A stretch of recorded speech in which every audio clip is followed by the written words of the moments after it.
கொஞ்சம் பின்னோக்கி செல்லலாமா? பின்னோக்கினா அதாங்க 80s 90s 80ஸ்லாம் பார்த்தீங்க அப்படின்னா ஞாபகம் இருக்கா அவங்களுக்கு எல்லாத்துக்கும்? Solidaire TV, Solidaire black and white. First Solidaire TV black and white தாங்க வெளியில் வந்தது. உடனே நமக்கு நம்ம தெருவில் யாருமே வாங்கியிருக்க மாட்டாங்க. யாராவது ஒரு வீட்டில் போய் நம்ம உட்காந்து பார்த்துட்ருப்போம். நம்ம அப்பா அம்மாட்ட கேட்டு பார்ப்போம், அம்மா எனக்கு டிவி பார்க்கணும், நீங்கள் கொஞ்சம் வாங்கி கொடுங்கம்மா, நாங்கள் பார்க்கலாமா எல்லாரும் அப்படின்னு கேட்போம்.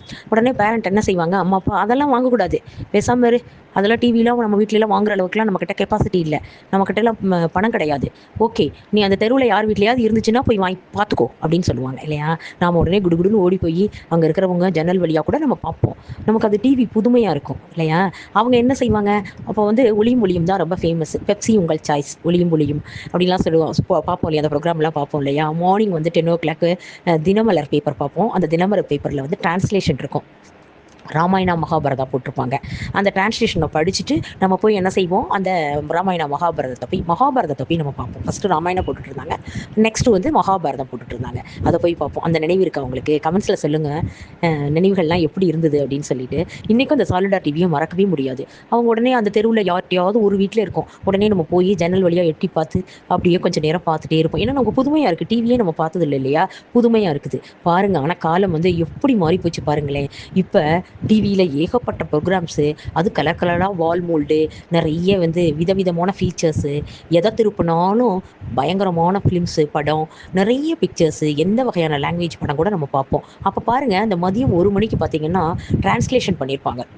என்ன பண்ணியிருப்பாங்கன்னா பன்மொழி படங்கள். அதில் நமக்கு 1:30 மணிக்கு படம் ஒன்று போடுவாங்களே, 1 மணிலேருந்து 1:30 மணிக்கு ஒன்று படம் போடுவாங்க. அப்போ வந்து நம்ம தமிழ் படம் வருமா அப்படின்னு சொல்லி நம்ம பார்ப்போம். அதில் பார்த்தீங்கன்னா அந்த நேஷனல் அவார்டு உள்ள படங்களையாக தான் போட்டு வச்சுட்ருப்பாங்க. நீங்கள் பார்த்துருக்கீங்களா? நினைவு இருக்குதா? அந்த நேஷனல் அவார்டு படங்களை பார்க்கறதுக்காக, அதுவும் தமிழில் படம், எத்தனையோ மாதத்துக்கு பிறகு அந்த தமிழ் படம் ஒவ்வொரு லாங்குவேஜ் வருமோ அதில் தமிழில் டேர்ன் வரும்போது நம்ம என்ன செய்வோம், அந்த டேர்னில் போய் நம்ம போய் உட்காந்து அந்த படத்தை பார்ப்போம். வீடு இதெல்லாம் அதை பார்த்துருப்போம், ஞாபகம் இருக்கும்னு நினைக்கிறேன்.